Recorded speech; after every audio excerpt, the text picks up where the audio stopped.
మన ప్రభువును రక్షకుడైన యేసుక్రీస్తు అతి శ్రేష్టమైన నామములో మీ అందరికీ నా హృదయపూర్వకమైన వందనాలు చెల్లిస్తూ ఉన్నాను. దేవుని ఉన్నతమైన కృప గడిచిన దినాలంతా మనలను కాచి దాచి కాపాడి ఆయన సన్నిధిలో నిలబెట్టింది. అందుకు దేవునికే మహిమ కలుగును గాక. గురువారం 1వ తారీఖు వాగ్దాన కూడిక చర్చిలో ఉంటుంది. శనివారం శుద్ధీకరణ కూడిక ఉంటుంది. అలాగే ఆదివారము ఆగస్టు నెల పునరుద్ధానపు మొదటి ఆదివారం ప్రభు బల్లారాధనలో మనమందరం పాలు పంపులు పొంది విరిగి నలిగిన హృదయంతో ఆయన రక్తమాంసాలకు యోగ్యులుగా మనము కొనసాగించబడడానికి కృపగలిగిన దేవుడు మనకు సహాయాన్ని దయచేయునుగాక.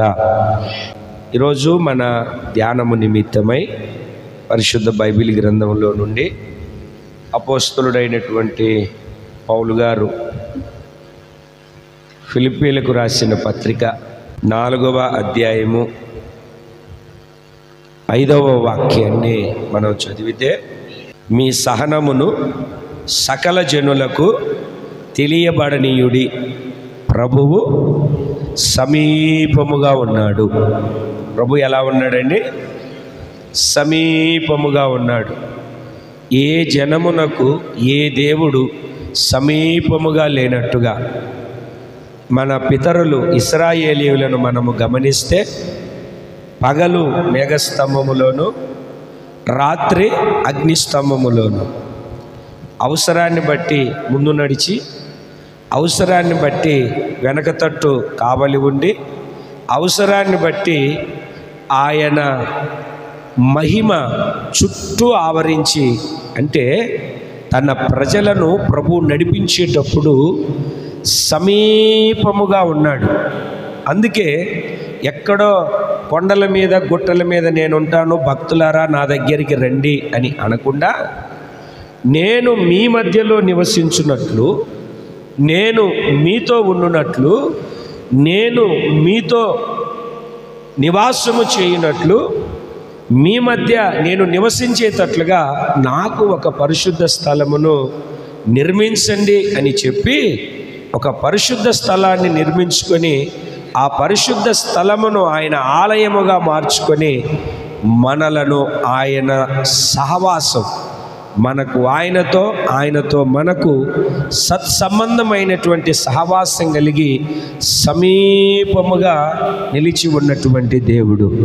దేవుని యొక్క మహాకృపను బట్టి, దేవుని యొక్క కరుణా వాత్సల్యతను బట్టి, దేవుని ప్రేమ మనందరి ఎడల విస్తారముగా దేవుడు కనబరిచాడు కనుక కృపగలిగినటువంటి దేవుడు మనతో మాట్లాడుతున్నటువంటి మాట ఏమిటంటే, ప్రభువు మీకు సమీపముగా ఉన్నాడు, ప్రభువు మీకు సమీపముగా ఉన్నాడు గనక మీరు చేయాల్సినటువంటి పని ఏమిటి అని అంటే అక్కడ చక్కగా తెలియజెప్తూ ఉంది దేవుని యొక్క వాక్యాన్ని.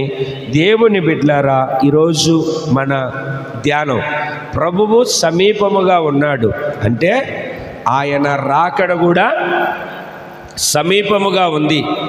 ఇదిగో నేను వెళ్ళుచున్నాను, నేను మరలా వచ్చి మిమ్మల్ని తీసుకొని వెళ్తాను. నేను ఎందుకు వెళుతున్నానో తెలుసా?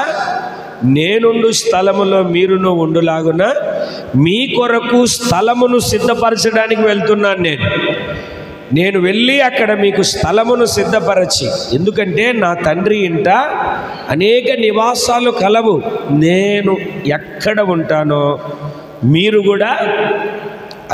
కూడా అక్కడే ఉండునట్లుగా నేను వచ్చి మరలా మిమ్ములను నా యొద్దకు తీసుకొని వెళతాను. దేవునికి స్తోత్రం కలుగునుగాక.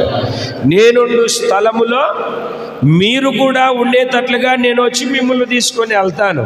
అంటే నిన్ను నన్ను సార్వత్రిక సంఘమును, సంపూర్ణ సిద్ధి పొందినటువంటి సంఘాన్ని, సంపూర్ణ సిద్ధి పొందినటువంటి వారిని, జయించిన మగ శిశువును ఆయన తీసుకొని వెళ్ళడానికి ఆయన త్వరగా రానై ఉన్నాడు. ఆయన రాకడ దినము సమీపముగా ఉన్నది.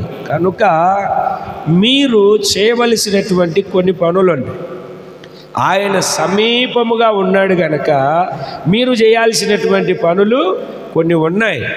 ఆ పనులు మీరు జాగ్రత్తగా చేస్తే, జాగ్రత్తగా చేయగలిగితే దేవుడు మన పట్ల ఉన్నతమైన కార్యాన్ని జరిగిస్తాడు. ఇప్పుడు ఏదన్నా ఒక అధికారి వచ్చాడు అనుకోండి, ఒక కలెక్టరే వచ్చాడు అనుకోండి, లేదా ఒక ఎస్పీనే, ఒక పోలీస్ అధికారే వచ్చాడు అనుకోండి, ఏమిటండి మనం ఎలా ఉంటాం? ఒళ్ళు జాగ్రత్తగా దగ్గర పెట్టుకొని ఎంతవరకు ఉండాలో అర్థమైందా అండి? మన పైన ఒక అధికారి వచ్చాడు అనుకోండి, రొమ్మిడిసి ఏంట్రా అనం, అయ్యా అయ్యా అయ్యా అంతేనా, లేకుంటే ఇష్టం వచ్చినట్టుగా జీవిస్తారు? ఆయన సమీపముగా ఉన్నాడు. ఆయన వచ్చేసరికి మీరు ఎలా ఉండాలి, మనము ఎలా ఉండాలి, ఎలా ఉండగలిగి మనము ఈ ఆధ్యాత్మికమైనటువంటి మనుగడలో ముందుకు కొనసాగించబడాలి. దేవుని వాక్యాన్ని మనం జాగ్రత్తగా చదివితే ఈరోజు మన ధ్యానం ఈ ఫిలిప్పీలకు రాసిన పత్రిక 4వ అధ్యాయం 4, 5, 6, 7 వాక్యాలలో ఉన్నటువంటి విషయాలు మనం ఎలా ఉండాలి, ఏ విధంగా ఉండాలి చక్కగా సెలవిస్తుంది. మొట్టమొదటిగా మనము ఉండవలసినటువంటి విధానం ఏమిటి, వాక్యం ఏమని మనకు సెలవిస్తుంది అన్నటువంటి విషయాలు మనం జాగ్రత్తగా చదివితే దేవుని బిడ్డలారా మనము ఆనందిస్తూ ఉండాలి. 4వ అధ్యాయం 4వ వాక్యం, ఎల్లప్పుడూ ప్రభువునందు ఆనందించుడి, మరలా చెప్పుదును ఆనందించుడి. ఏం చేయాలి? ఏం చేయాలి? ఆనందించాలి. ఆనందించే ఒక పరిస్థితి, ఆనందము కలిగి జీవించే ఒక జీవితం, ఆనందించే ఒక స్థితిని కలిగి దేవుని యొక్క సన్నిధిలో మనము నడిపించబడాలి. ఈ రోజున చాలామంది జీవితంలో మనము గమనిస్తే ఏడుపులు, కలవరాలు, కన్నీళ్ళు, బాధలు, వీటన్నిటిని బట్టి మనిషి ఏమైపోతుంటాడు అని అంటే కృంగిపోతూ ఉంటాడు, కృషించిపోతూ ఉంటాడు. ఎవరన్నా ఏదన్నా అన్నాడు అనుకోండి, షాట్ లాంటి ముఖం, కలకలకల్లాడుతున్నటువంటి ముఖం, ఏదన్నా బాధ వచ్చినా ఇబ్బంది వచ్చినా ఏంటండి పిడతలాగా అయిపోతుంది. ఎంత కలకల్లాడే ముఖము. ఏదన్నా అన్నామనుకోండి, అన్ని నరాలన్నీ బిగుసుకుపోయినట్టుగా, ఒరుసుకుపోయినట్టుగా ముఖం అంతా ఏడుపు ముఖం పెట్టుకుంటారు. అవునా కాదా? ఏదన్నా నష్టం కలిగిందనుకో ఏడుపు ముఖం, ఏమన్నా ఇబ్బంది కలిగిందనుకో ఏడుపు ముఖమే. యోబు చెప్పినట్లుగా చక్కగా చెప్పగలగాలి. యెహోవా ఇచ్చెను, ఈ బాగా చెప్తారు, చెప్పడం బాగా చేస్తారు. యెహోవా ఇచ్చెను, ఇప్పుడు చెప్పరు. యెహోవా ఇచ్చెను, యెహోవా తీసుకొనేను, ఆయన నామమునకే స్తుతి కలుగునుగాక, ఆయన నామానికే స్తుతి కలుగునుగాక. అట్లాంటప్పుడు చెప్పాలి. 1000 రూపాయలు ఎక్కడన్నా పడిపోయింది అనుకో, అప్పుడు దేవునికి స్తోత్రం అని చెప్పాలి. 1000 రూపాయలు అప్పుడు చెప్పాలి. నీకు రావాల్సింది ఎవరికన్నా వచ్చింది అనుకోండి, అప్పుడు చెప్పాలి యెహోవా నామమునకే స్తుతి కలుగునుగాక అని. అంటే ఒక క్రైస్తవుడిగా, యేసుక్రీస్తుని నమ్మిన బిడ్డగా నీ జీవితంలో, నీ ఆధ్యాత్మికమైన మనుగడలో ఆనందించే ఒక జీవితం నువ్వు ఎప్పుడు కలిగి ఉండాలి. లోకస్తులు ఉన్నారు, పక్కోడు పచ్చగా ఉన్నాడు అనుకోండి, వీడి కళ్ళు బొగ్గుమంటాయి. అది కాదు కదా మన జీవితం. ఇతరుల కోసం ప్రార్థన చేయడం, వాళ్ళ క్షేమాన్ని కోరడం, చేతనైతే వాళ్లకు సహాయం చేయడం. కీర్తనకారుడు చెప్పినట్టుగా, నీ మందిరము నిమిత్తమై నేను మేలు చేస్తాను, నేను కీడు చేయను, నేను నష్టం కలగజేయను. వాడు బాగుంటే ఏడవను, వాడు కలవరాలలో ఉంటే నేను వాడిని కృంగదీయను, వాడు వేదనలో ఉంటే నేను నవ్వను. నేనేం చేస్తానో తెలుసా? అతనికి ఏదైనా మేలు చేయడానికి ప్రయత్నం చేస్తాను. దేవుని బిడ్డలారా, ఇక్కడ వాక్యం చెప్తుంది, వాక్యపు లేఖనం సెలవిస్తుంది, ప్రభువునందు, గట్టిగా చెప్పండి, ప్రభువునందు ఆనందించండి. ఆనందించే ఒక అనుభవం మీ జీవితంలో కలగాలి. ఆనందించే అనుభవం ఎప్పుడైతే మన జీవితంలో కలిగిందనుకోండి, అప్పుడు ఆ ఆనందం సంపూర్ణమైనటువంటి సంతోష పరిపూర్ణమైన ఆనందంగా మన జీవితాన్ని మార్చి ఒక ఉన్నతమైనటువంటి స్థితిలో మనలను నిలబెడుతుంది. దేవునికి స్తోత్రం కలుగునుగాక. ప్రభు సమీపముగా ఉన్నాడు. ఆనందించాలి, ఆనందించాలి. చూడండి, మీరు దేవుని యొక్క వాక్యంలో నెహెమ్యా గ్రంథము 8వ అధ్యాయం 5వ వాక్యాన్ని మనం చదవడం ప్రారంభిస్తే, ఎజ్రా అందరికంటే ఎత్తుగా నిలబడి, ఒకసారి తలలు పైకి ఎత్తండి. ఎక్కడ నిలబడ్డాడు? అందరికంటే. ఇప్పుడు నేను ఎక్కడున్నాను?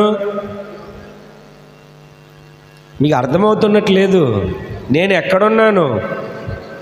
మీకంటే ఎత్తుగా ఉన్నాను. అందరికంటే ఎత్తుగా నిలబడి చూచుచుండగా గ్రంథము విప్పెను. విప్పబడగానే జనులందరూ నిలవబడి ఎజ్రా మహాదేవుడైన యెహోవాను స్తుతింపగా జనులందరూ చేతులెత్తి ఆమేన్ ఆమేన్ అని పలుకుచూ ఉన్నారు. మనకు చేతులే ఎత్తాం. మనం దేవుణ్ణి నిలబడుకున్నటువంటి వ్యక్తి గ్రంథం విప్పి వాక్యాన్ని బోధిస్తూ, గ్రంథములో ఉన్నటువంటి మాటలు తెలియజెప్తూ, గ్రంథములో ఉన్నటువంటి లేఖనాలు తెలియజెప్తూ, గ్రంథములో ఉన్నటువంటి మాటలను బట్టి ప్రభుని స్తుతిస్తూ ఉంటే జనులందరూ కునుకు తీయట్లేదు, నిద్రపోవట్లేదు, పక్కోళ్ళతో మాట్లాడుకుంటూ ఉండట్లేదు, ఎక్కడా లేనట్టుగా వాక్యం చెప్పేటప్పుడే మాట్లాడుకుంటారు. దరిద్రం కాదది? ఏం చేయాలట? దేవుని స్తుతించినప్పుడల్లా దేవునికి స్తోత్రం కలుగునుగాక. ఏది? చేతులెత్తి ఎక్కడ ఆమేన్ చెప్పారు? మీరు వినరు, మీరు దేవుని వాక్యాన్ని వినరు. దేవునికి స్తోత్రం కలుగునుగాక. ఆమేన్. ఏం చెప్పారండి? ప్రభువుని స్తుతించినప్పుడు ఏం చెప్పారు? దేవునికి స్తోత్రం కలుగునుగాక. ఎన్నిసార్లు? నోట్లో నుండి మాటే రాదు. ఎవరన్నా ఏదన్నా అంటే అప్పుడు వస్తుంది, మీ స్వభావాలు అప్పుడు బయటపడతాయి. దేవుని స్తుతించడానికి మాత్రం అంత పిసినితనంగా ఉంటారు. చేతులెత్తి ఆయన నిలబడ్డాడు. నిలబడిన తర్వాత గ్రంథం విప్పి చదవడం ప్రారంభించాడు. గ్రంథాన్ని ఎలా చదువుతున్నాడో 8వ వాక్యాన్ని మీరు చదివితే, ఇటువలనే వారు దేవుని గ్రంథమును స్పష్టముగా, అందుకే మీరు చదువుతూ ఉంటే లేచిపోతూ ఉన్నాయి అక్షరాలు, ఎగరగొట్టేస్తున్నారు. ఇటువలే వారు దేవుని గ్రంథమును స్పష్టముగా చదివి వినిపించి జనులు బహుగా గ్రహించినట్లు దానికి అర్థము చెప్పిరి. అప్పుడు జనాలు ఏం చేస్తున్నారో తెలుసా? జనులందరూ ధర్మశాస్త్రపు గ్రంథపు మాటలు విని ఏడవడం మొదలు పెట్టారు. దేవునికి స్తోత్రం కలుగునుగాక. ఆ వాక్యం వాళ్ళ హృదయాన్ని తాకుతూ ఉంటే, ఆ గ్రంథములోని లేఖనాలు వాళ్ళ హృదయాన్ని దర్శిస్తూ ఉంటే, ఆ గ్రంథములోని దేవుని యొక్క మాట వారి హృదయాన్ని తాకుతూ ఉంటే, ఆ గ్రంథములోని దేవుని యొక్క వాక్కు వాళ్ళను దర్శిస్తూ ఉంటే, వాళ్ళ జీవితంలో జరుగుతూ ఉన్న కార్యం ఏమిటంటే, హృదయంలో పరవబడుతూ ఉన్నప్పుడు, హృదయంలో నరకబడుతూ ఉన్నప్పుడు వాళ్ళందరూ బిగ్గరగా ఏడవడం మొదలుపెట్టారు. గుండెలు బాదుకుంటూ ఉన్నారు. అయ్యో, నా జీవితంలో నేను దేవునికి వ్యతిరేకంగా క్రియ చేశాను, దేవునికి విరోధంగా రూపించబడ్డాను, దేవునికి వ్యతిరేకమైనటువంటి ప్రతి కార్యాన్ని చేశాను, దేవునికి విరోధంగా రూపించబడ్డాను, పాపాన్ని మూటగట్టుకున్నాను, నెత్తి మీద పెట్టుకున్నాను, శాపాన్ని అనుభవిస్తున్నాను, నాకు విడుదల కలుగునుగాక, నేను సరి చేయబడుదునుగా. కానీ గ్రంథపు లేఖనాలు ప్రకటిస్తూ ఉంటే వాక్యమనే నిలువుటద్దం ముందు నిలబడి వాళ్ళ జీవితాన్ని సరి చేసుకోవడం వాళ్ళు ప్రారంభించారు. ఎలుగెత్తి ఏడవడం ప్రారంభించారు.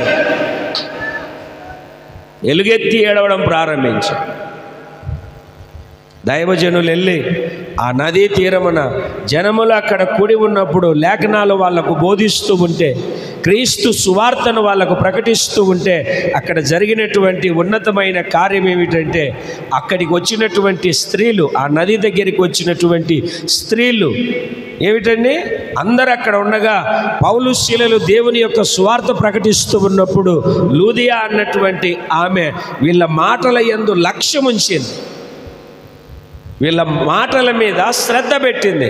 ఆమె ఎందుకు వచ్చింది?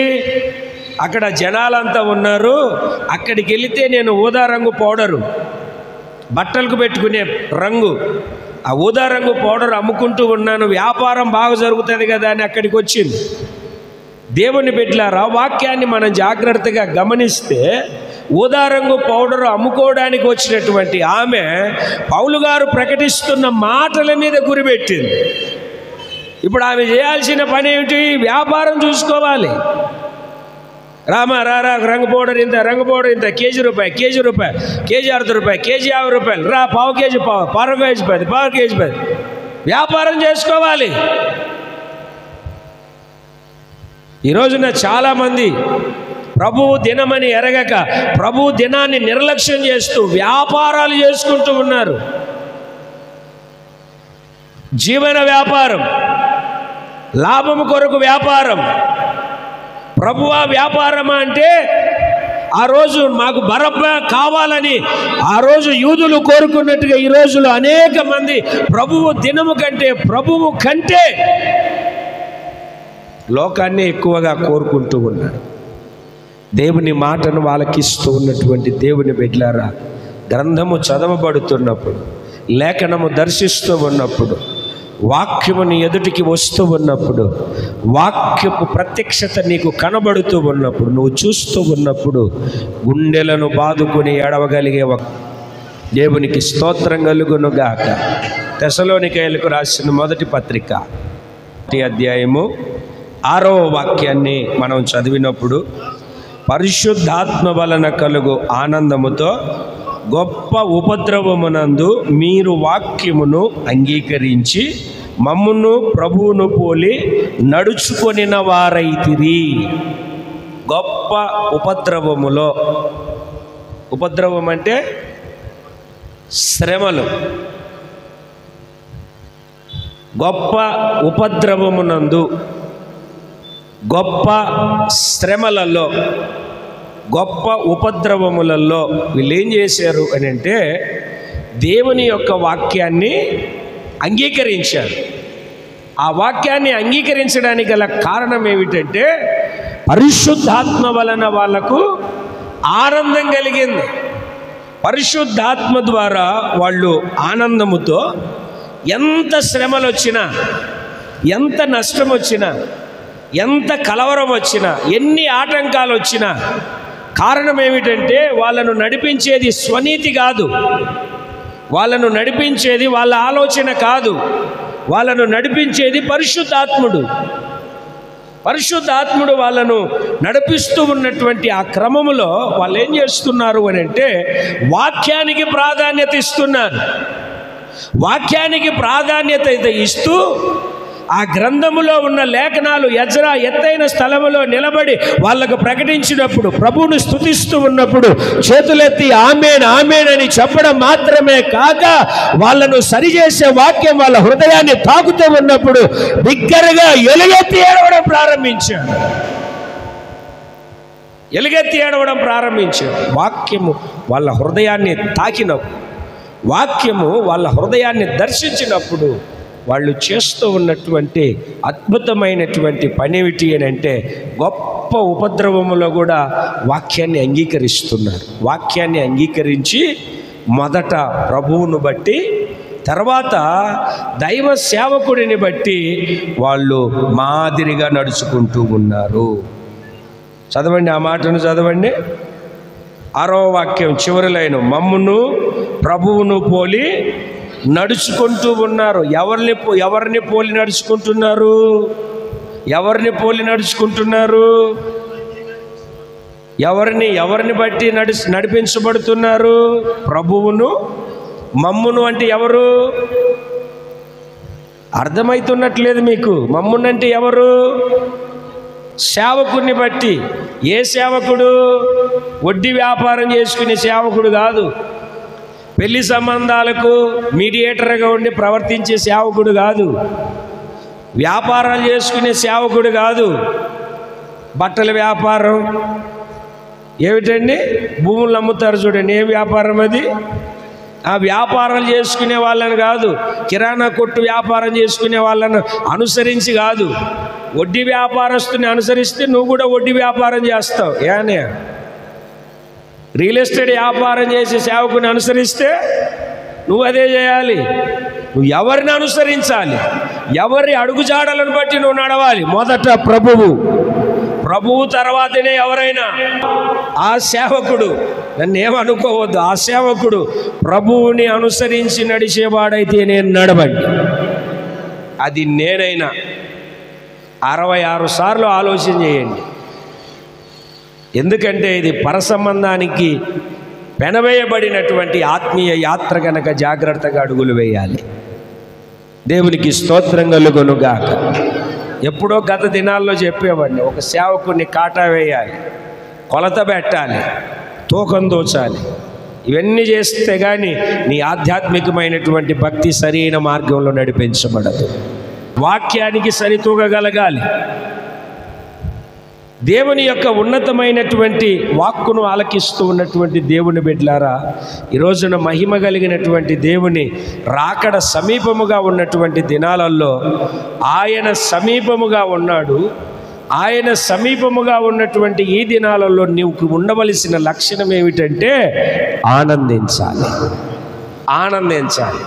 వాక్యాన్ని బట్టి నువ్వు ఆనందించాలి. మరలా నెహెమ్యా గ్రంథంలోనికి వచ్చి 8వ అధ్యాయము 17వ వాక్యము చివరిలో మనం చదివితే, అప్పుడు వారికి బహు సంతోషము పుట్టెను. అప్పుడు వారికి బహు సంతోషము పుట్టెను. ఎప్పుడంటే వాళ్ళు పర్ణశాలల పండగ చేసుకున్నారు. ఏం చేసుకున్నారండి? అట్లా తలలు పైకి ఎత్తండి. ఏం పండగ చేసుకున్నారు వాళ్ళు? పర్ణశాలల పండగ ఎట్లా చేస్తారో తెలుసా? యూదులు ఎంత ఆస్తి ఉన్నా, ఎంత ఐశ్వర్యం ఉన్నా, అర్థమైందండి, ఆ ఇళ్ళు వాకిళ్ళు అన్నీ వదిలేసి ఊరి బయటికి వెళ్ళి, అరణ్యంలోనికి వెళ్ళి ఖర్జూరపు మట్టలు, ఈత మట్టలు, తాడి మట్టలు, ఏమిటండి కొబ్బరాకులు, చెట్ల కొమ్మలు అన్నీ తీసుకొని వచ్చి పందిర్లు వేసుకొని 7 రోజులు ఆ పందిర్ల కింద. ఎందుకంటే ఒకప్పుడు మాకు పాదం మోపడానికి స్థలం లేదు, నిలవ నీడ లేదు. మేము ఈ లోకంలో పరదేశులము, యాత్రికులం. ఇది శాశ్వతం కాదు. ఎప్పటికైనా మా సొంత ఇల్లు విడిచి ఇలా రావాల్సిందే.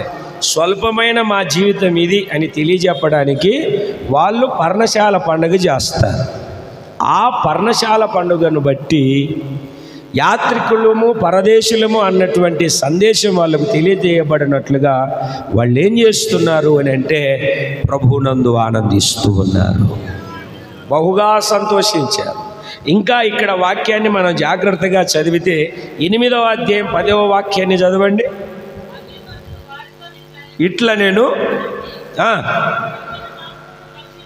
ఎంతగామా భక్షించండి, మధురమైన దానిని పానము చేయుడి, ఇది వరకు తమ కొరకు ఏమీ సిద్ధము చేసుకొనని వారికి వంతులు పంచండి. ఏలయనగా ఈ దినము మన ప్రభువునకు ప్రతిష్ఠితమాయెను, మీరు దుఃఖపడకుడి, యెహోవా యందు ఆనందించుట వలన మీరు బలం పొందుకుంటారు. చప్పట్లు కొట్టి గట్టిగా దేవుని నామాన్ని మహిమపరచండి. 8వ అధ్యాయము 8వ వాక్యంలో బహుగా ఏడ్చారు.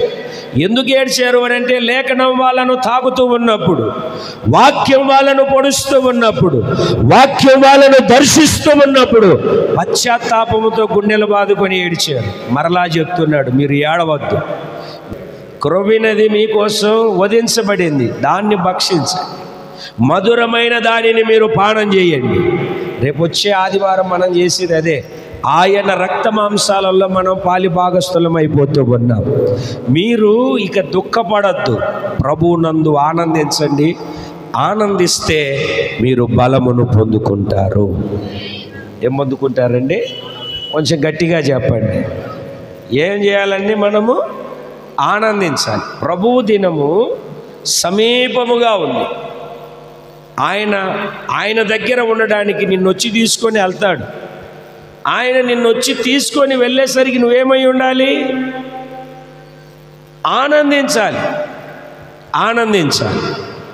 ఏడుపు ముఖం పెట్టుకొని ఎప్పుడు నా కర్మ అనుకోకుండా ప్రభువునందు ఆనందించేది నేర్చుకోవాలి. పశ్చాత్తాపపు కన్నీటి ద్వారా నీకు ఒక ఆనందం కలగాలి. పాప ప్రక్షాళన వాక్యము ద్వారా చేయబడిన దేవునికి స్తోత్రం కలుగునుగాక. ఆనందిస్తే ఏం కలుగుతుంది? ఆనందించుట వలన మరి ఏమైపోయారు? ఇందాక నేను చెప్తున్నాను కదా, లుదియా తొయతైరా పట్టణంలో ఉన్న ఆమె ఏమిటండి ఏం చేస్తుంది? పౌలు శీలలో వాక్యాన్ని చెప్తుంటే వాక్యం మీద మనసు పెట్టింది. అసలు వచ్చింది ఎందుకు? ఆమె వ్యాపారం చేసుకోవడానికి. మీరు వచ్చింది ఎందుకు? దేనికి? వాక్యానికి వస్తే వాక్యం మీద కదా మనసు పెట్టాల్సింది. ఇప్పుడు అక్కడికి వెళ్ళి మటన్ కొట్టేటప్పుడు పొద్దున్నే వెళ్తారు కదా, ఆదివారం పొద్దున్నే మటన్ షాప్ దగ్గరికి. కొట్టలేదు కాదు, ఆ ముక్క కొట్టు అంటే వాడు వెనకల చేతులు పెట్టుకొని ఆడు కొట్టింది తీసుకొచ్చుకుంటారు. ఇంటికి వచ్చిన తర్వాత ఏమే మూలన పడేస్తుంది, అంత ముదిరిపోయింది, ముక్కలన్నీ తీసుకొచ్చావు, ఎముకలన్నీ తీసుకొచ్చావని. మాంసం కొట్టించుకునేటప్పుడు మాత్రం లక్ష్యం బాగుంటుంది, వాక్యం వినేటప్పుడు మాత్రం ఉండదు. దేవునికి స్తోత్రం కలుగునుగా. ఆనందించుట వలన, ప్రభువునందు ఆనందించుట వలన, గట్టిగా చెప్పండి, ఆనందించాలి.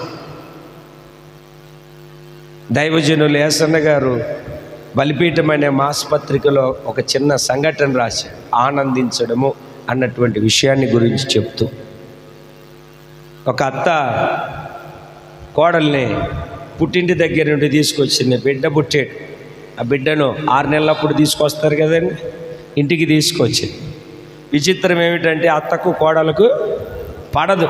ఇంక ఇంటికి వచ్చిన దగ్గర నుండి నువ్వు అద్యా లేదు, ఇద్యా లేదు, అది ఇట్టని ఎప్పుడు అత్త తిడుతూనే ఉంది. ఏం చేస్తుంది పాపం? ఒకరోజు కూర్చొని పిల్లోడికి పాలిస్తూ ఉంది. పాలిస్తూ ఉంటే అత్త ఇక స్టార్ట్ చేసింది, ఈ మనిషి నోరు తెరిస్తే ఊరికి ఉండదు, భూగోళం మొత్తం బద్దలైపోవాలి. నోరు తెరిచి తిడతా ఉంది. మామూలుగా లేదు పరిస్థితి. ఏం చేయాలో అర్థం అవ్వట్లేదు. ఇంకా ఈమెకు లోపల రగిలిపోతుంది, కోపం లోపల అంటుంది. ఈ లోపల పిల్లోడికి పాలిస్తుంది, అత్త తిడుతుంది, ఈమె మండిపోతుంది. పిల్లోడికి పాలిస్తుంది, అత్త తిడుతూ ఉంది, లోపల రగిలిపోతుంది. ఈ లోపల ఎవరు చూశారో ఏంటో కానీ ఆ పిల్లోడు ఆమె పాలిస్తే పాలు తాగుతూ ఉంటే ఆ పిల్లోడు పాలు తాగుతూ ఉన్నటువంటి ఆ పిల్లోడు నొరగక్కుతున్నాడు. ఆమె పాలిస్తుంది, తల్లి పాలిస్తుంది, ఆ పాలు తాగుతున్నటువంటి పిల్లోడు నొరగక్కుతూ ఉంటే అర్జెంటుగా హాస్పిటల్కి తీసుకెళ్ళి చెక్ చేస్తే సరైన సమయానికి తీసుకొచ్చారు. ఏం పెట్టారు? నువ్వు పిల్లోడికి విషం ఇచ్చినట్టున్నారు, అది కాస్త వికటించింది. ఏం పెట్టలేదండి, ఇంకా వాడికి అన్నం కూడా ముట్టించలేదు. ఏం చేశారు ఏంటి అంటే, నేను పాలిస్తూ ఉన్నాను, మా అత్త తిడుతుంది, నేను కోప్పడుతున్నానంటే అప్పుడు చెప్పారంట డాక్టరు, నువ్వు ఎంత కోప్పడుతున్నావో నీ పాలు విషముగా మారిపోయాయి.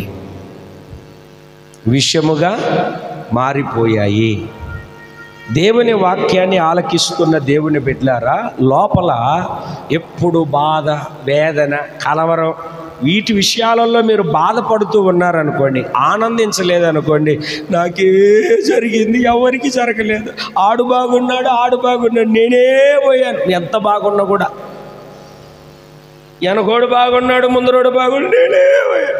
ఎప్పుడు ఏడుపు కొట్టు ముఖం పెట్టుకొని, ఎప్పుడు నా కర్మ అనుకుంటూ, ఎక్కడికి వెళ్ళినా ఎప్పుడన్నా అడుగు, హలో బ్రదర్, హలో సిస్టర్, బాగున్నారా? బతికున్నాంలే. ఎప్పుడు ఎప్పుడు పాత పాటే లేదు. ఏంటి? పాత పాటే. ఆనందించే నరభక్ష మాంసకులు పొరపాటున నువ్వు దొరికావనుకో, నువ్వు దొరకాలి, నాకు అది సంతోషం. నిన్ను తినాలి వాళ్ళు. దేవునికి స్తోత్రం కలుగును గాక. నువ్వు దొరికావనుకో, తీసుకెళ్ళిన తర్వాత ఏం చేస్తారో తెలుసా? దొరికిన వెంటనే నిన్ను తినరంట వాళ్ళు. దొరికిన వెంటనే నిన్ను తినరంట వాళ్ళు. తీసుకెళ్ళి వాళ్ళ దేవత దగ్గర కట్టి జాతర చేసేస్తారంట. జాతర అంటే పశువును బలిచ్చేటప్పుడు ఇంతకుముందు జరిగేవి చూడండి. నేను కూడా నా చేతులతో ఎన్నో బలులు ఇచ్చారు. నా చేతులతో దేవతలకు జాతర చేస్తారు చూడండి. ఆ జాతర చేసి డ్యాన్సులు వేసి వాళ్ళు ఆనందిస్తూ ఉంటే, వాళ్ళు సంబరపడుతూ ఉంటే, వీడికేమో సాగు భయం కదండి. వీడికి కట్టేసినోడికి ఎప్పుడెప్పుడు అంటారు కదండి. ఆ డ్యాన్స్ చూసి వీడు ఎప్పుడైతే కొంచెం ఆనందిస్తారో అకస్మాత్తుగా ఆయన మీద పడి వాడిని తినేస్తారు. ఎందుకు అట్లా చేస్తారు అంటే, వాళ్ళు చెప్తున్నటువంటి మాటలు ఏంటంటే, ఏమిటండి, పాముకి కూరల్లో ఉంటుంది విషయం, తేలుకు కొండిలో ఉంటుంది విషయం, మనిషికి మాత్రము నిలువెల్ల విషయం. వాడు ఆనందించినప్పుడు వానిలో విషము విరిగిపోతుంది. అది మేము తిన్నా మాకు చెడు జరగదు. చేపలు చేస్తారా మీరు? చేపలండి చేరాళ్ళు చేపలు చేసేటప్పుడు ఏమిటండి, ఏదో చేదు ఉంటుందంట. ఎవరు చెప్తా ఉంటారు, మీరే దాన్ని పిసికేయండి. ప్రతిదానికి చేదు ఉంది, ఒక పావురానికి తప్ప. అందుకే పరిశుద్ధాత్ముడు ఆ పావురాన్ని ఎన్నుకొని యేసుప్రభు మీదకి దిగి వచ్చాడు. పావురము వలే నీ సన్నిధిలో జీవించ పిలచితివే. పావురంలాగా మనం దేవుని సన్నిధిలో బతకాలి. మనిషి ఆనందించినప్పుడు, మరలా చెప్తాను చూడండి, మనిషి ఆనందించినప్పుడు అతనిలో ఉన్న విషము పోతుంది. మనిషిలో విషము లేకుంటే ద్వేషము, పగ, ఈర్ష్య ఏది ఉండదు. ఒకడొచ్చి చెంప మీద కొట్టిరా నవ్వుతావు. లోపల విషం ఉందనుకోండి, ఖచ్చితంగా కాటు వేయాల్సింది. దేవుని సన్నిధికి చేరి వచ్చినటువంటి దేవుని బిడ్డలారా, ఈ రోజున మహోన్నతుడైనటువంటి దేవుని యొక్క ఉన్నతమైనటువంటి రాజ్యానికి వారసులుగా మార్చబడడానికి ఆయన రాకడ, ఆయన సమీపముగా ఉన్నాడు. ఆ సమీపముగా ఉన్నటువంటి ఆయనను ఎదుర్కొనడానికి మనము చేయవలసినటువంటి పని ఏమిటంటే ఆనందించాలి. రోమాపత్రిక 14వ అధ్యాయం 17వ వాక్యములో దేవుని రాజ్యము భోజనము పానము కాదు, నీతి సమాధానము పరిశుద్ధాత్మయందలి ఆనందమునై ఉన్నది. మనకేంటి, మీటింగ్ అంటే ఇంత లావు ముక్కలు పెట్టాలి, అర్థమైందా అండి? ఏంటంటే రొయ్యల పలావ్ పెట్టాలి, ఏమిటండి రెండు పోతుల్నే తీసుకొచ్చి కొయ్యాలి, కోసిన తర్వాత ఒక ముక్క ఎక్కువ పడితే ఒక ముక్క తక్కువ పడితే దాని గురించి వారం రోజులు మాట్లాడుకోవాలి. దేవుని రాజ్యం ఏమిటి చెప్పరేంటండి? దేవుని రాజ్యం ఏమిటి? నీతి సమాధానము పరిశుద్ధాత్మయందలి ఆనందం. చదువు రోమాపత్రిక 14:17. Chicken biryani, mutton biryani.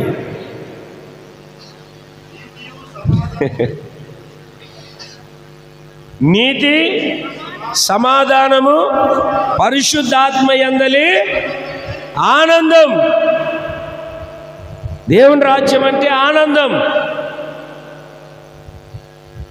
అందుకే నువ్వు ఇక్కడ ఆనందించడం నేర్చుకోవాలి. శ్రమలో ఆనందించాలి, కలవరాలలో ఆనందించాలి. ప్రతి విషయంలో నువ్వు ఆనందిస్తూ ఉంటే నిన్ను బలహీనపరిచినటువంటి సాతాను సిగ్గుపడేటట్లుగా ఆనందించగలగాలి. నేను ఇందాక వాక్యాన్ని చూపించాను. నేను ఘనమైన మాటను, దేవుని స్తుతించే మాటను చెప్పినప్పుడు 2 చేతులు పైకెత్తి ఆమేనని చెప్పారని చెప్పరు మీరు. వాక్యాన్ని చూపించానా? మాట్లాడరు ఏంటండి? మరి ఎందుకు? వాక్యం అంటే వాక్యానుసారంగా నడవకూడదని కదా నీ ఆలోచన. దేవునికి స్తోత్రం కలుగును గాక. ఆ 12వ వాక్యం, 8వ అధ్యాయం 12వ వాక్యం, నెహెమ్యా గ్రంథం. ఆ తరువాత జనులు తమకు తెలియజేయబడిన మాటలన్నిటినీ గ్రహించి తినుటకును త్రాగుటకును, లేని వారికి పలహారములను పంచుటకును, సంభ్రముగా ఉండుటకును ఎవరి ఇండ్లకు వాళ్ళు వెళ్ళిరి. ఇంటికి వెళ్ళిన తర్వాత వెళ్ళేటప్పుడు అక్కడ పోగు దొరికింది అనుకోండి, కుప్ప దొరికింది అనుకోండి, మూట కట్టేసుకొని ఇంట్లోకి వెళ్ళి వారం రోజులు ముగ్గిపోయేంత వరకు, పాసి పట్టేంత వరకు ఇంట్లో పెట్టుకోకుండా, ఇంట్లో పెట్టుకోకుండా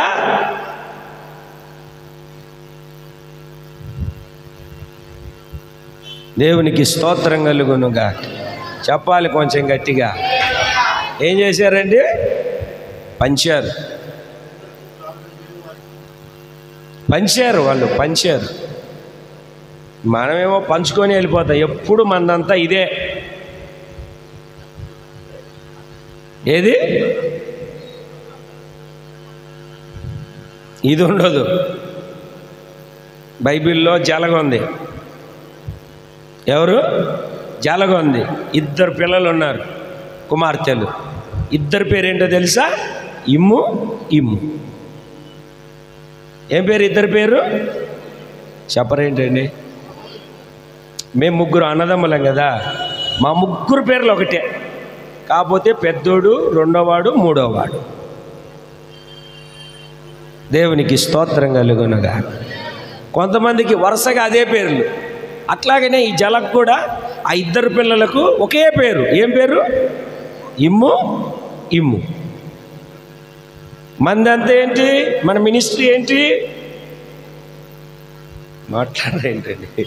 మన మినిస్ట్రీ ఏంటి? దేవుని బిడ్డలారా, అక్కడ వాక్యం సెలవిస్తుంది, ఆనందం కలిగినటువంటి వాళ్ళు మీ సంతోషము ఇతరులతో పంచుకుంటారు, ఇతరులతో మీ సంతోషములో పాలి భాగస్థులుగా నిలిచి ఉంటారు. ప్రభువు సమీపముగా ఉన్నాడు, ఆనందించండి. మరలా చెప్పుచున్నాడు పౌలు గారు, ఆనందించండి. ఆనందిస్తే మీరు బలము పొందుకుంటారు. బలము పొందుకుంటే మీలో విషము పెరుగుతుంది.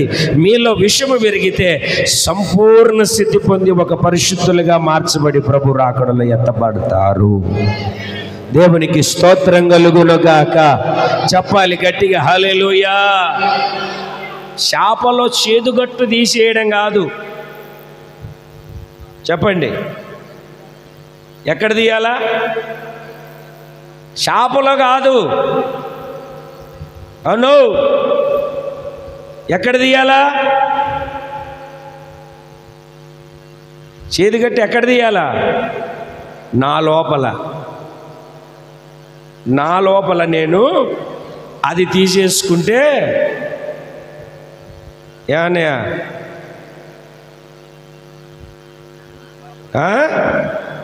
నా లోపల నేను తీసుకుంటే నాకు అన్ని తేటకు కనపడతాయి. దేవునికి స్తోత్రం కలుగునుగా. నేను ఎర్ర కళ్ళజోడు పెట్టుకొని మీరంతా ఎర్రగా ఉన్నారంటే కళ్ళజోడుది. దేవునికి స్తోత్రం కలుగునుగా. ఫిలిప్పీలకు రాసిన పత్రిక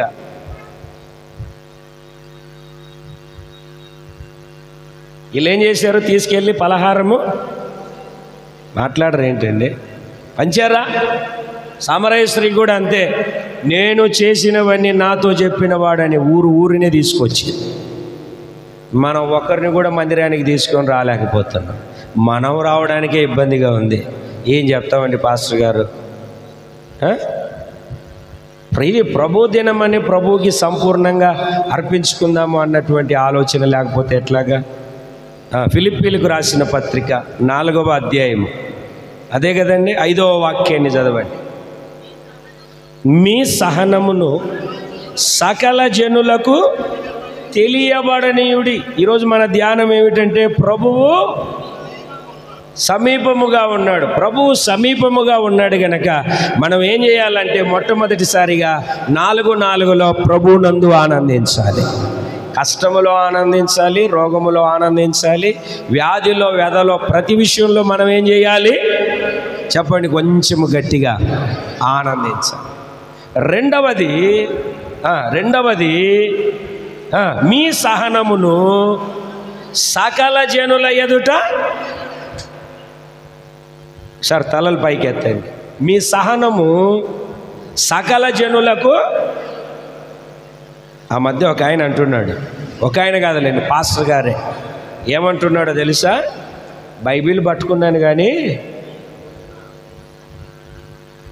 ఇప్పుడు నిన్నే మాటికి పిలిచాను అనుకోండి, మిమ్మల్ని పిలవని అవసరం లేదు, మీ పిల్లల్నే రేకి వేద్దాంరా, సున్నం వేద్దాంరా, అది చేద్దాంరా అని పిలిచామనుకోండి, మా పిల్లుడే కనపడ్డాడా నీకు?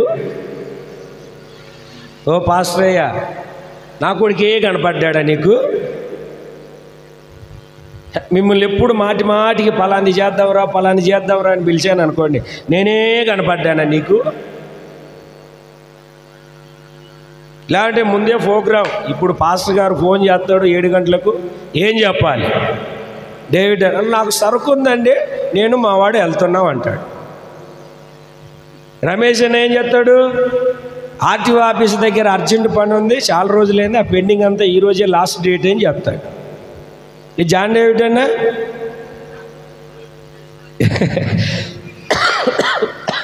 ఏమని బిడ్డలారా, సహనం. నన్ను తప్పుగా అర్థం చేసుకోవద్దు, అర్థమవుతుందని ఒక మాటని చెప్తున్నాను మీకు. సహనం ఇది ఎవరు చూడాలి? సకల జనులు చూడాలి, నీ వీధిలో ఉన్న వాళ్ళందరూ చూడాలి. చదువు తల్లి, మరలా ఒకసారి ఆ మాట అన్నా, చదవన్నా.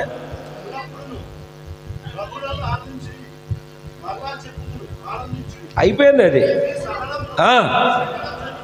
ఏంటండి సహనము అన్న దగ్గర కింద ఒక మాట ఉంది చూడండి, ఫుట్నోట్లో. మీ మృదుత్వమును, స్మూత్నెస్, మీ మృదుత్వము. చదువు ఏంటిది? మీ మృదుత్వము. మాట్లాడితే తలకాయ తెగిపడాల్సిందే. మాట నోట్లో నుండి వచ్చిందా, ఖడ్గం వచ్చి మెడ నరికేసినట్టే. ఆడు చచ్చిపోవాలి అంతే. ఆడనుకుంటాడు ఈయంతో ఎప్పుడు చస్తే ఎలా మాట్లాడతాడు? అయినా ఆయన బాధ అటుపోయింది. చచ్చినా మాట్లాడకూడదు ఈయంతో. సహనం సకల జనులకు మన సహనము తెలియపరచున్నట్లుగా, తెలుసుకొనున్నట్లుగా మనం ఏం చేయాలి అని అంటే వాళ్ళ ఎదుట సహనం కలిగి జీవించాలి. దేవునికి స్తోత్రం కలుగునుగా. హల్లెలూయా.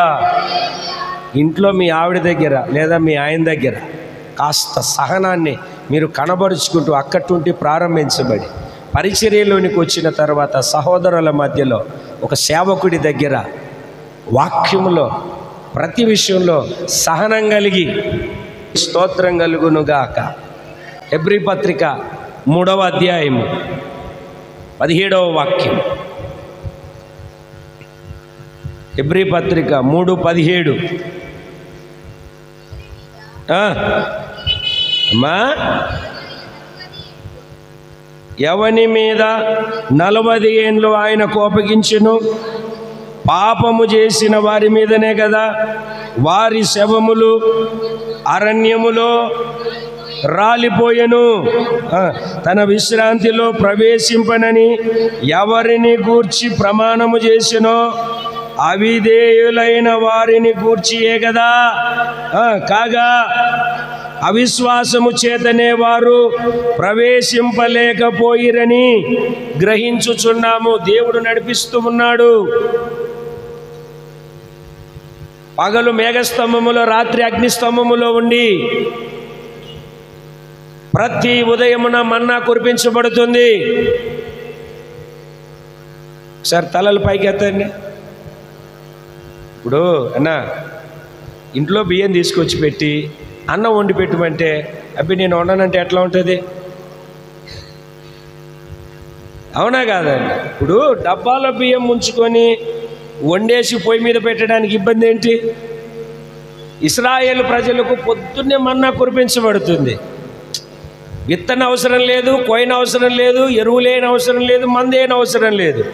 వెళ్ళి ఓమేరు తీసుకొని ఒక పాత్రను తీసుకొని వెళ్ళి దాని నిండా నాకు ఒకటి, మా ఆయనకు ఒకటి, మా ఆవిడకు ఒకటి, నా బిడ్డకు ఒకటి, మా అత్తకు ఒకటి, ఎంతమంది ఉంటే ఇంట్లో అంతమంది కొలుసుకొని తెచ్చుకోవడమే. తెచ్చుకొని వండడానికి ఏంటి? అక్కడ సనుగుళ్ళు గొనుగుళ్ళు. వాళ్ళు ఏమైపోయారంట? సహనము లేక రాలిపోయారట. దేవునికి స్తోత్రం కలుగును.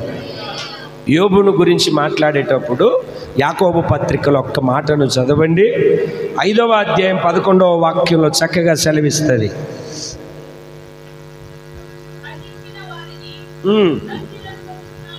కదా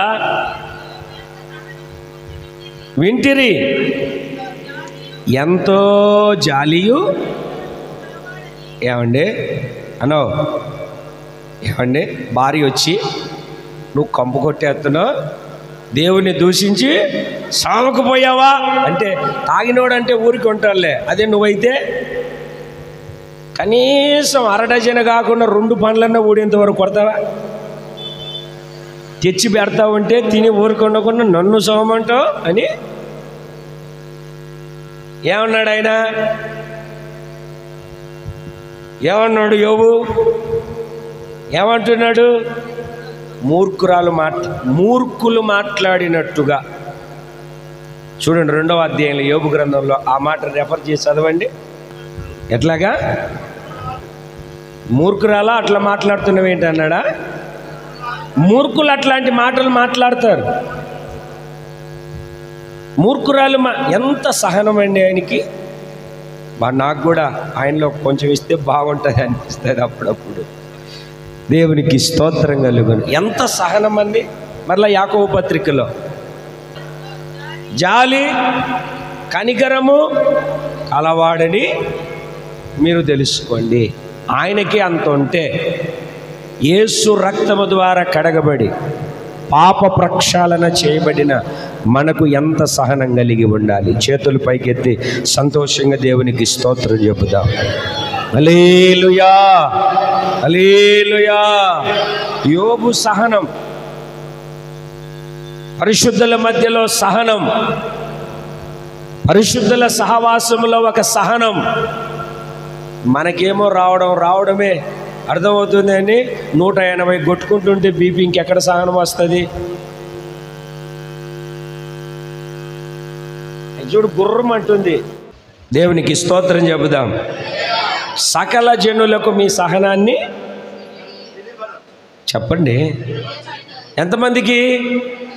సకల జనులకు. మీరు తెచ్చుకున్నది మీ డబ్బులు జనాలకు తెలిసినా తెలియకపోయినా మీ సహనం అంటే గత జీవితానికి ప్రభు నమ్మిన ఈ జీవితానికి వ్యత్యాసం, తేడా కలిగి మనం ప్రభు సన్నిధిలో ముందుకు కొనసాగించబడాలి. దేవుని పరిశుద్ధ నామానికి మహిమ కలుగునుగాక. చెప్పాలి 2 చేతులు పైకెత్తి సంతోషంగా. మొదటిది ఆయన సమీపముగా ఉన్నాడు, మొదట మనము ఆనందించాలి. రెండవది మీ సహనమును సకల జనులకు. సహనం అంటే మృదుత్వము. ఏమిటండి?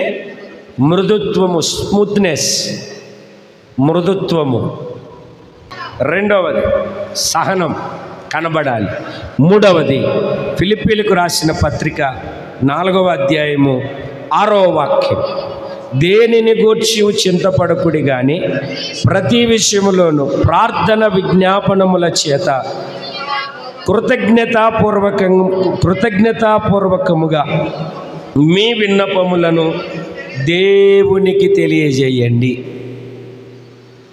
మీరు చేయాల్సింది ఏమిటి అంటే ఆనందించాలి, సహనం కలిగి జీవించాలి, అనేకులకు మీ సహనాన్ని తెలియజేయాలి.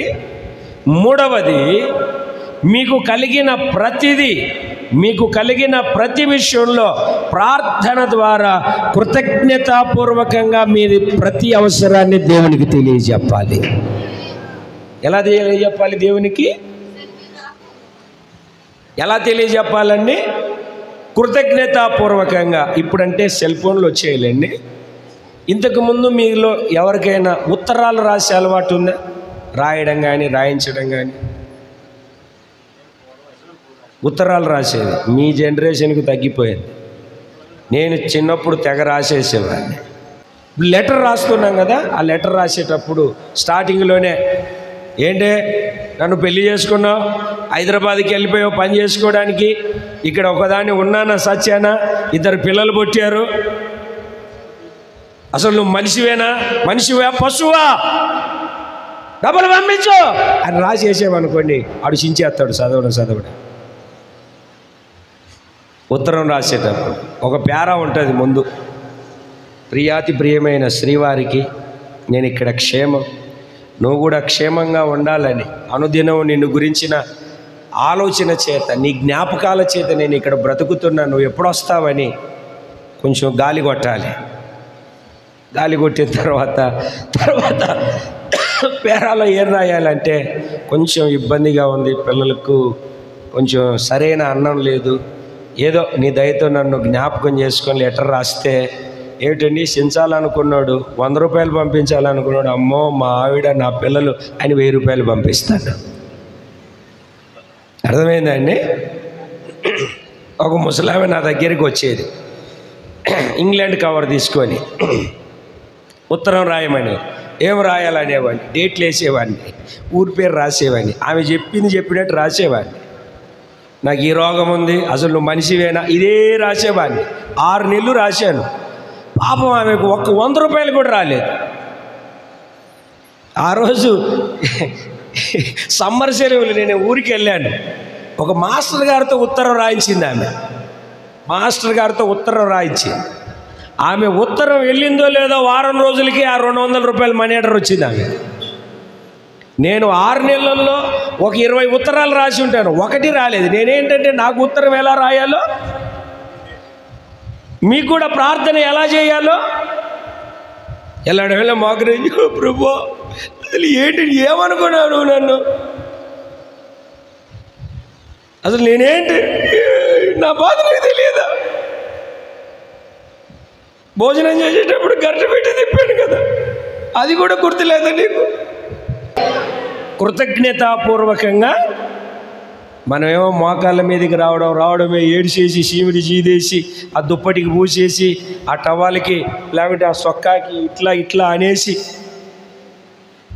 మొదట కృతజ్ఞతాస్తుతి చెల్లిస్తూ, అయ్యా గడిచిన దినాలంతా కాపాడినవాడా, కరుణామయుడ, ఆయన చేసిన ప్రతి మేళ్లను ఆయనను పొగిడి కీర్తించి ఆయనను ఘనపరిచి చివరిలో నీ బాధ ఆయనకు అలా తెలియజెప్తే దేవుడు ఖచ్చితంగా నీ పట్ల కార్యాన్ని జరిగిస్తాడు.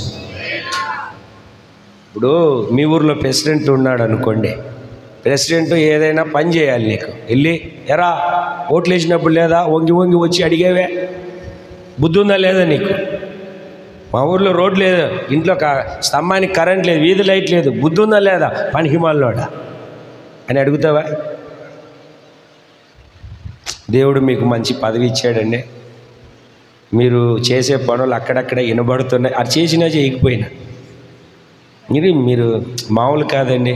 ఒకసారి మా వీధి లైట్లు అంటే ఆడు వేసి అప్పుడు చేస్తాడు, ఎవరా వంగి వచ్చా అంటే ఆడికి అప్పుడే కాలిపోద్ది, ఎవడరా నువ్వు అంటాడు, 200 తీసుకెళ్ళా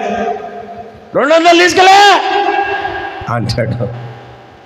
దేవుని బిడ్డలారా, వాక్యాన్ని మనం జాగ్రత్తగా గమనిస్తే 75వ కీర్తన 1వ చరణాన్ని మనం చదువుతూ ఉన్నప్పుడు, 75వ కీర్తన 1వ చరణాన్ని మనం చదువుతూ ఉన్నప్పుడు, దేవా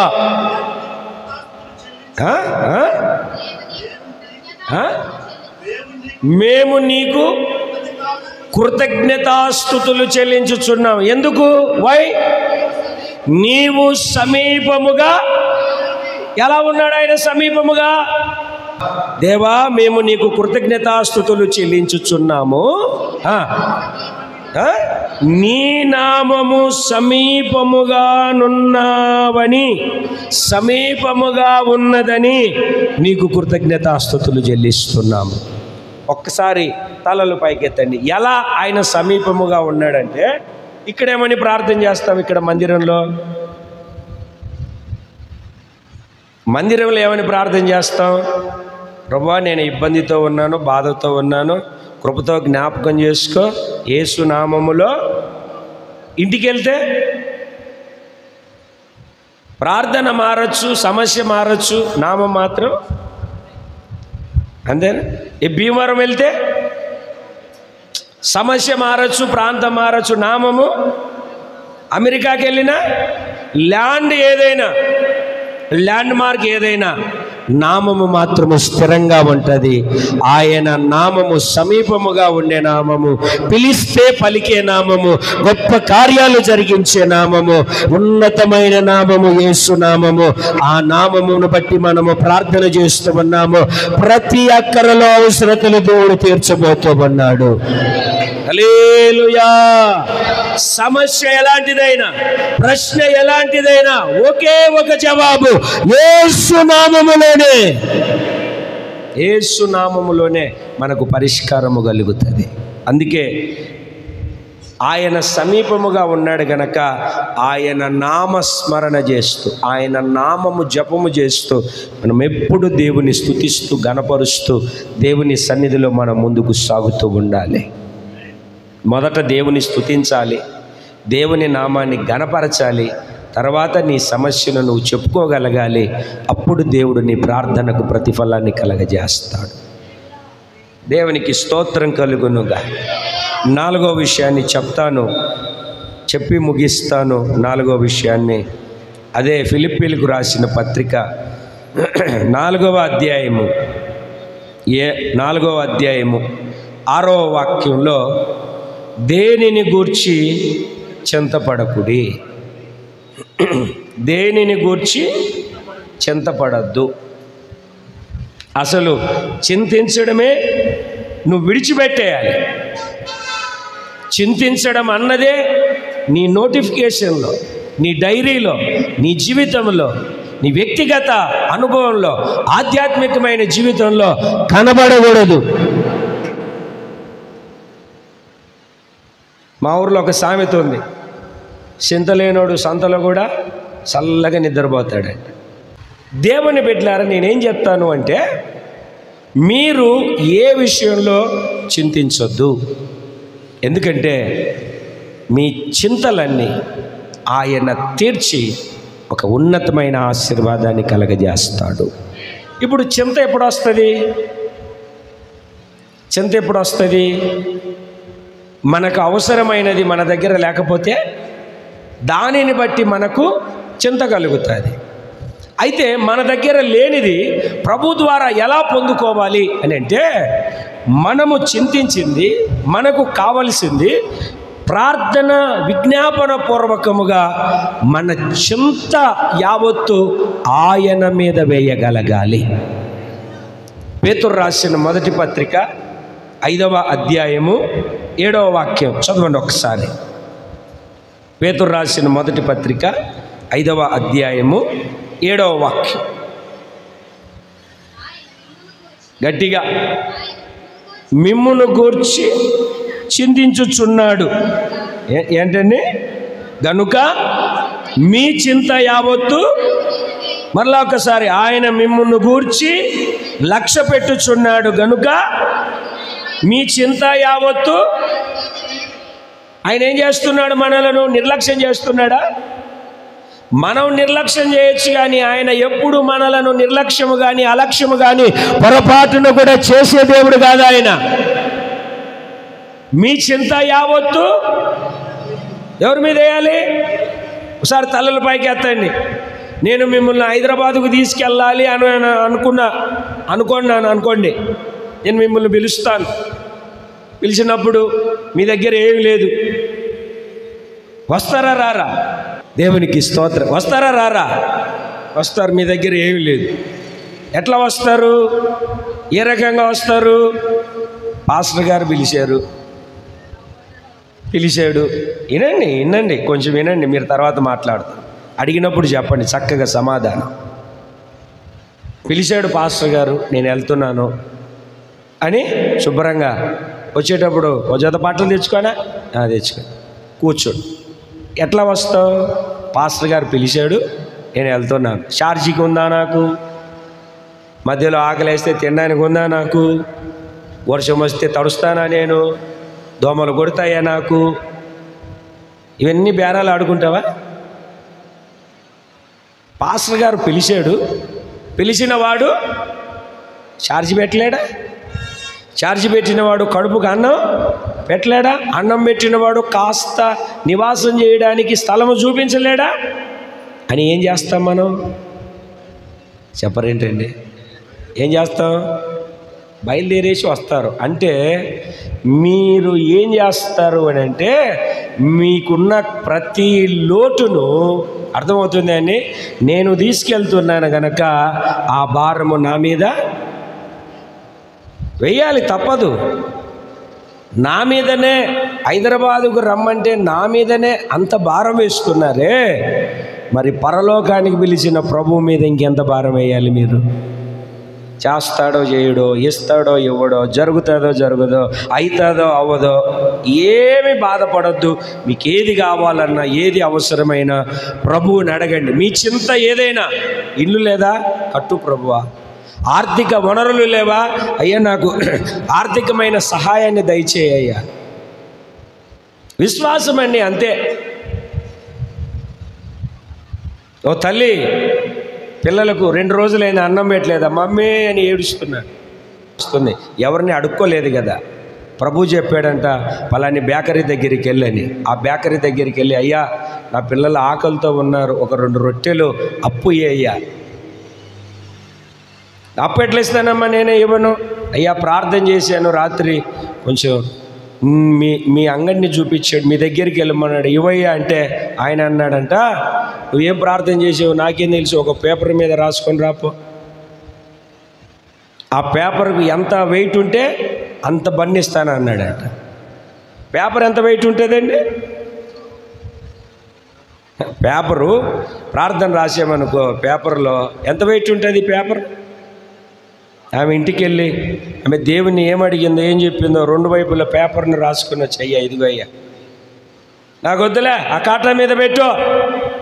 కాటా మీద పెట్టే ఆడు నవ్వుకుంటూ ఉన్నాడు. కాటా మీద పెట్టింది.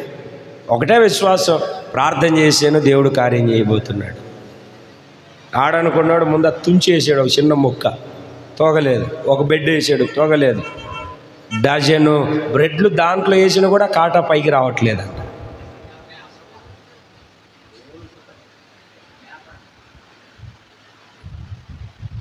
ఒక ప్యాకెట్ ఇచ్చేసాడు, అమ్మ తీసుకెళ్ళి తల్లి అని. అక్కడికి వెళ్ళిన తర్వాత, ఆమె వెళ్ళిన తర్వాత చూస్తే ఆ ముళ్ళు మీద ఏదో ఒక పుల్ల ముక్క ఇరుక్కుంది. దేవుడు కార్యం చేయాలనుకుంటే ఎక్కడ నువ్వు పెట్టనవసరం లేదు, ఆయన పెడతాడు. ముళ్ళు ఎవరికి పెట్టాలో వాళ్ళకు. ఆయన పెడితే అద్భుతంగా ఉంటుంది, మనం పెట్టామనుకో దరిద్రంగా ఉంటుంది. మనము ప్రార్థన చేయాలి. అయ్యా నా పిల్లలు ఆకలితో ఉన్నారు, తీర్చు అని ఆమె రాత్రి ప్రార్థన చేసింది, గోజాడింది.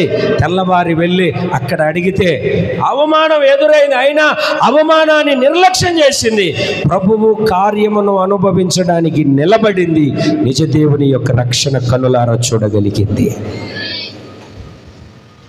మనము మన చింత యావత్తు ఆయన మీద వేసినప్పుడు ఆయన మన పట్ల ఖచ్చితంగా ఉన్నతమైనటువంటి కార్యాలు మన జీవితంలో జరిగించి అద్భుతమైనటువంటి రీతిగా దేవుడు మనలను నడిపిస్తాడు. 2 చేతులు పైకెత్తి సంతోషంగా దేవునికి స్తోత్రం చెప్పుదాం.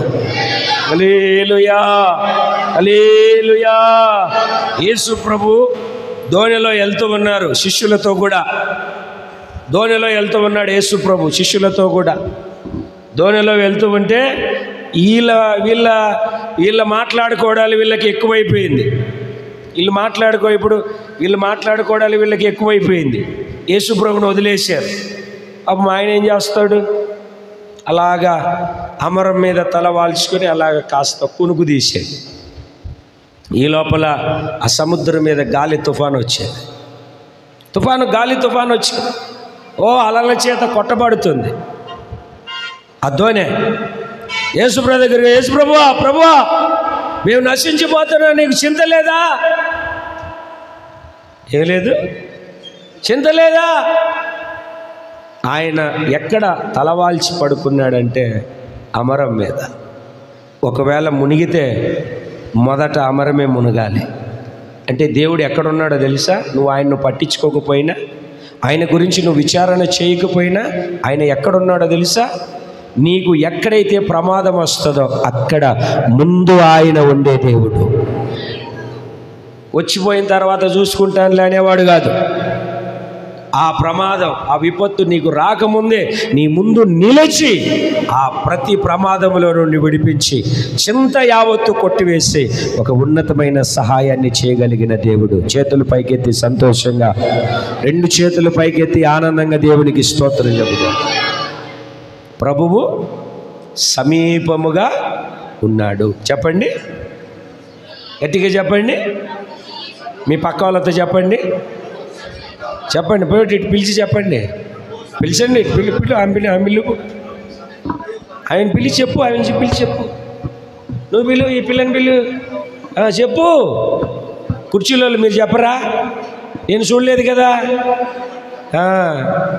ప్రభు ఎలా ఉన్నాడు? చెప్పండి ఎలాగున్నాడు? సమీపముగా ఉన్నాడు. ఏం చేయాలి మనం ఇప్పుడు? 1, ఆనందించాలి. ఆనందిస్తే బలం పొందుకుంటాం. నీ ఆనందం ఇతరులకు పంచాలి. 2వది ఏం చేయాలి? మీ సహనము సకల జనులకు. ఆ పక్కింట్లో పేపర్ వచ్చి పడిందట, ఇడ్లీ పేపరు. ఈ మనిషి ఏం చేసిందో తెలుసా? ఇంట్లో ఉన్న చెత్త అంతా తీసుకెళ్ళి ఆ ఇంట్లో పోసి అది తీసి పక్కన పడే నష్టమే వచ్చింది. ఇట్లా 5-6 సార్లు జరిగితే ప్రేమతో, అమ్మ ఇటు వస్తుంది తల్లి. ఏంటి దాన్ని ఏమంటారండి? సహనం. దేవునికి స్తోత్రం కలుగును. 3వది కృతజ్ఞతాపూర్వకంగా. ముందు కృతజ్ఞతాస్తుతి చెల్లించి తర్వాత మీ విన్నపాలు తెలియజెప్పండి. 4వది మన చింత యావత్తు. మనం దేనికోసం చింతించవలసిన అవసరమే, చెప్పండి, చింతించవలసిన అవసరమే లేదు. నేను నిజంగా చెప్తున్నాను, వాస్తవంగా చెప్తున్నాను. ఈ రోజున నాకు చాలా సమస్యలు ఉన్నాయి, చాలా ఆర్థికమైన ఇబ్బందులు ఉన్నాయి, చాలా ఆటంకాలు ఉన్నాయి, చాలా ఉన్నాయి. ప్రతి విషయంలో ఊరక అలా నిలిచి ఉంటాను. ఆ రోజు ఆ సమయానికి కావలసింది దేవుడు పంపి సమకూరుస్తూ ఉంటాడు. వాళ్ళు లేదే వీళ్ళు లేదని ఏడిసే రోజు ఏ రోజు లేదు.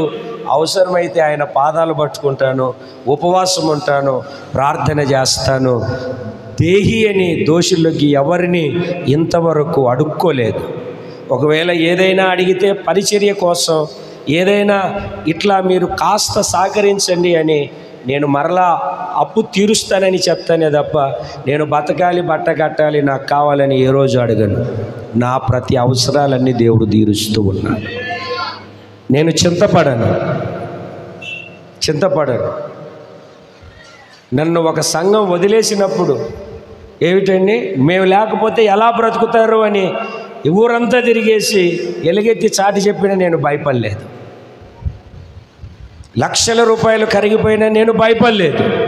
కారణం ఏమిటంటే నేను మనుషులను నమ్ముకొని మనుషుల మీద ఆధారపడి ఈ సేవకు రాలేదు. నన్ను పిలిచినవాడు నమ్మదగినవాడు, నన్ను నడిపించేవాడు సర్వశక్తి కలిగినటువంటి దేవుడు. నా అక్కరలను తీర్చి ఆయన రెక్కల నీడలో స్థిరపరుచుకొనుటకు సర్వశక్తి కలిగిన దేవుడు. మోకరించండి, ప్రార్థన చేసుకుందాం. చిన్న ప్రార్థన చేసుకుందాం. ఎవరికి వాళ్ళే కళ్ళు మూసుకోండి, ఆకాశం వైపు చేతులు ఎత్తండి. కృప కలిగినటువంటి దేవుడు ఈ రోజున మనందరితో మాట్లాడిన వాడు సర్వశక్తి కలిగిన దేవుడు. దేవుని బిడ్డలారా, ఆయన సమీపముగా ఉన్నాడు. ఏ జనమునకు ఏ దేవుడు లేడు, ఆయన మనకు సమీపముగా ఉన్నాడు. సమీపముగా ఉన్నటువంటి దేవుడు ఉన్నతమైనటువంటి కార్యాలు మన జీవితంలో జరిగించబోతూ ఉన్నాడు. సమీపముగా ఉన్నటువంటి దేవుని సన్నిధిలో ప్రార్థన చేద్దాం. సమీపముగా ఉన్నటువంటి దేవుని సన్నిధిలో మొరపెడదాం.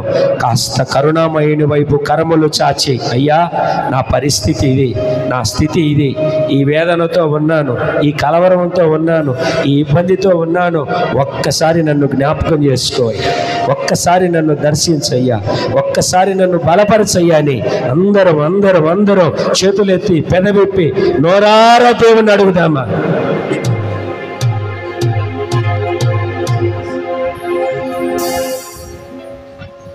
అడుగుదామండి, అందరం అడుగుదాం.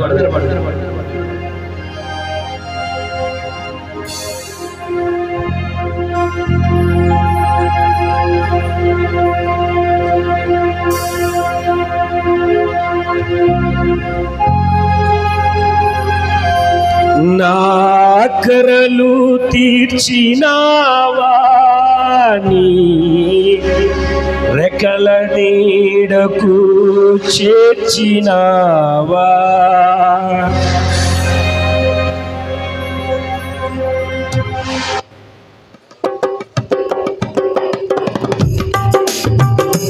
నా ఆకరలు తీర్చినావా, నీ రెక్కల నీడకు చేర్చినావా, నా అపజయములన్నిటిలో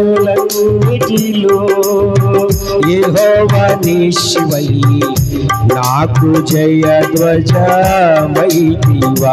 నా అపజయములన్నిటిలో యెహోవా నీవై నాకు జయధ్వజమైతివా. సర్వాంగ సుందర సద్గుణ శేఖర, సర్వాంగ సుందర సద్గుణ శేఖర, యేసయ్యా నిన్ను సీయోనులో చూచెదా, పరవశించి పాడుచు పరవళ్ళు త్రొక్కెదా, యేసయ్యా నిన్ను పాడదాం.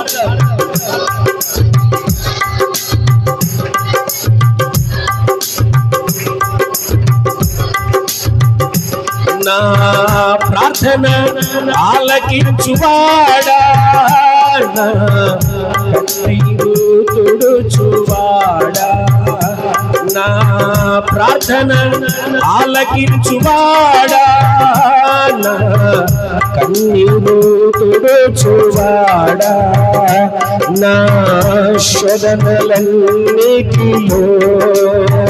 ఇమ్మానుయేలువై నాకు తోడై నిలచితివా, నా శోధనలన్నిటిలో ఇమ్మానుయేలువై నాకు తోడై నిలిచితివా. సర్వాంగ సుందర పాడదాం.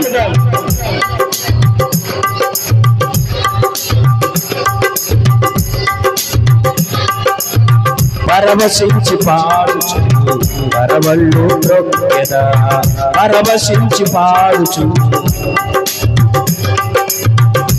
నా శాపములు బాపినావా, నా ఆశ్రయపురమైతివా, నా శాపములు బాపినావా, నా ఆశ్రయపురమైతివా, నా నిందలన్నిటిలో యెహోషాపాతువై నాకు న్యాయము తీర్చితివా, నా నిందలన్నిటిలో యెహోషాపాతువై నాకు న్యాయము తీర్చితివా. సర్వాంగ సుందర సద్గుణ శేఖర, యేసయ్యా నిన్ను సీయోనులో చూచెదా. పాడదాం.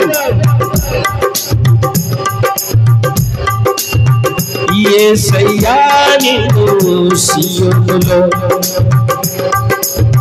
పరవశించి పాడుచు పరవళ్ళు త్రొక్కెదా, నా ఆకరలు తీర్చినావా, రెక్కల నీడకు చేర్చినావా, నా ఆకరలు తీర్చినావా, రెక్కల నీడకు చేర్చినావా, నా అపజయములన్నిటిలో యెహోవా నిశ్చయై నాకు జయ ధ్వజమైతివా, నా అపజయములన్నిటిలో యెహోవా నిశ్చయై నాకు జయ ధ్వజమైతివా. సర్వంగ సుందర సద్గుణ శేఖర యేసయ్యా నిన్ను సీయోనులో చూచెదా, పరవశించి పాడుచుండు పరవళ్ళు త్రొక్కెదా. యేసయ్యా యేసయ్యా యేసయ్యా నిన్ను యేసయ్యా నిన్ను సీయోనులో చూచెదా, పరవశించి పాడుచుండు పరవళ్ళు త్రొక్కెదా.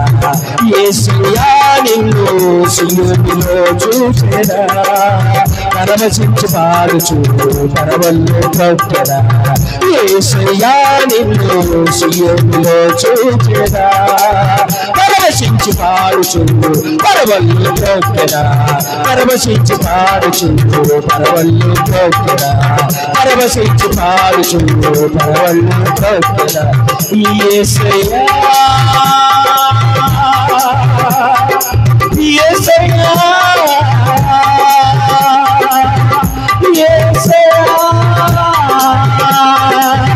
యేసయ్యా నిన్ను సీయోనులో చూచెదా, పరవశించి పాడుచుండు పరవళ్ళు త్రొక్కెదా, పరవశించి పాడుచుండు పరవళ్ళు త్రొక్కెదా, పరవశించి పాడుచు పరవళ్ళు త్రొక్కెదా.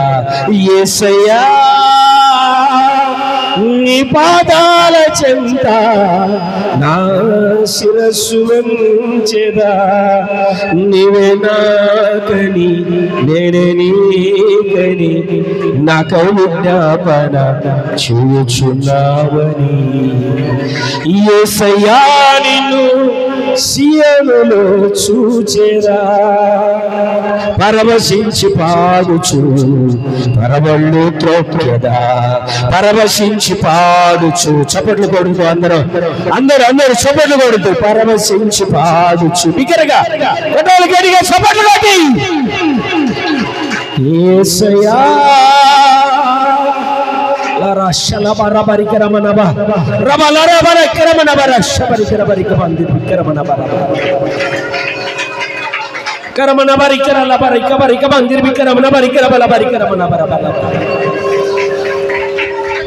నా శోధనలన్నిటిలో ఇమ్మానుయేలువై నాకు తోడై నిలిచితివా, నా నిందలన్నిటిలో యెహోషాపాతువై నాకు న్యాయము తీర్చితివా, నా అపజయములన్నిటిలో యెహోవా నిశ్చయై నాకు జయధ్వజమైతివా. అదిగో అదిగో ఆయన నీకు జయధ్వనిగా మార్చబడబోతున్నాడు. ఇమ్మానుయేలుగా దేవుడు నీతో ఉండబోతున్నాడు. యెహోషాపాతు నీ పక్షాన దేవుడు నిలిచి ఉండబోతున్నాడు. అదిగో దేవుని మహిమ మన మధ్యలోనికి దిగి వస్తూ ఉన్నది. కృప కృప కృప కృప కృప కృప కృప కృప.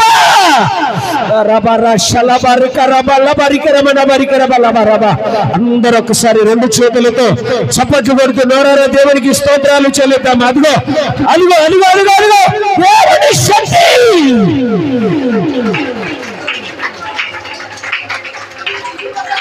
యేసయ్యా నిన్ను సీయోనులో చూచెదా, పరవశించి పాడుచు పరవళ్ళు త్రొక్కెదా. పరిశుద్ధుడా, ప్రేమ కలిగిన తండ్రి, ప్రభువు సమీపముగా ఉన్నాడు.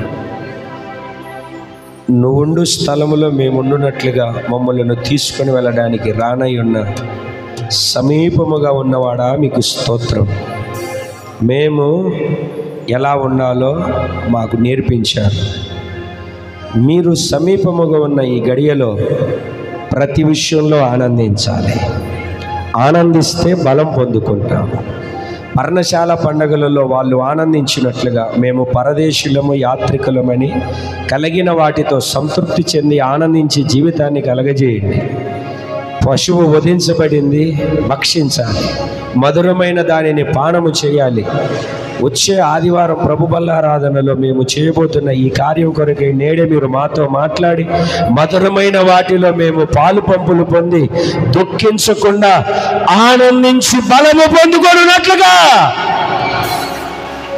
ఈ ఆనందం ఇతరులతో మేము పంచుకొనున్నట్లుగా, నేను చేసినవన్నీ నాతో చెప్పాడు అని సమరశ్రీ అనేకులు నీ ఎదుటకు నడిపించినట్లుగా మేము అనేకులకు నిన్ను గురించి ప్రకటించి పరిచర్యను గురించి తెలియజెప్పి తీసుకొని వచ్చే ఒక ఉన్నతమైన సహాయాన్ని మీరు మాకు దయచేయండి. ప్రభువా, మీరు సమీపముగా ఉన్నారు. సకల జనులకు మా సహనాన్ని కనబరచాలి, సహనాన్ని కనబరచాలి. ప్రభువా, మీరు సమీపముగా ఉన్నారు. ప్రభువా, ప్రార్థన విజ్ఞాపనల ద్వారా కృతజ్ఞతాపూర్వకంగా నిన్ను ప్రతిదీ మేము అడిగి పొందుకోవాలి. మాట్లాడారు, అందుకు స్తోత్రం. అయ్యా, మేము దేని గురించి చింతించకుండా మీరు సమస్తము చేయగలిగిన దేవుడవని మా చింత యావత్తు మీ మీద వేసి మేము ముందుకు సాగునట్లుగా మా జీవితాలను మార్చండి.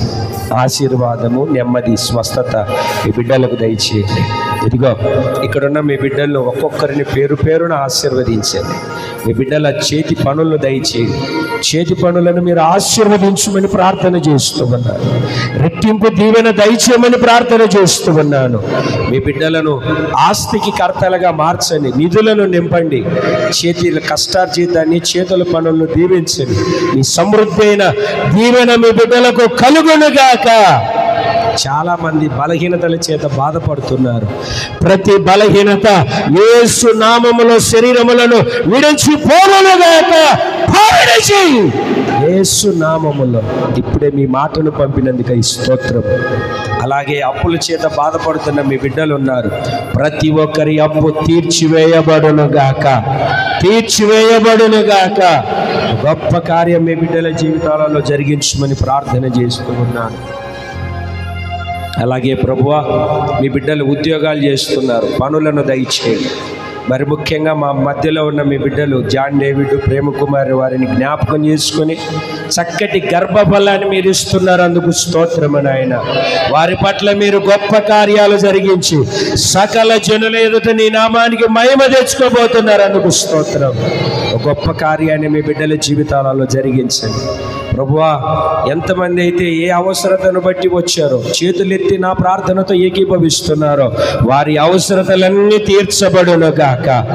కృపను, క్షేమాన్ని ఇచ్చి మీ ఆశీర్వాదాన్ని దయచేసి కృపతో నడిపించుమని, చదువుకుంటున్న పిల్లలకు కూడా జ్ఞానాన్ని, కృపను, ప్రతి అవసరతల అక్కర్లు తీర్చుమని యేసు పేరట అడుగుచున్నాను తండ్రి, ఆమేన్. మన తండ్రి అయిన దేవుని ప్రేమ, కుమారుడైన యేసయ్య కృప, పరిశుద్ధాత్మని సహవాసము, సహకారము, సన్నిధి, సముఖము ఇప్పుడు ఎల్లప్పుడూ కూడి ఉన్న మనకు సకల పరిశుద్ధులకు ఆయన కృప సదా తోడై ఉండి నడిపించునుగాక. ఆమేన్, ఆమేన్.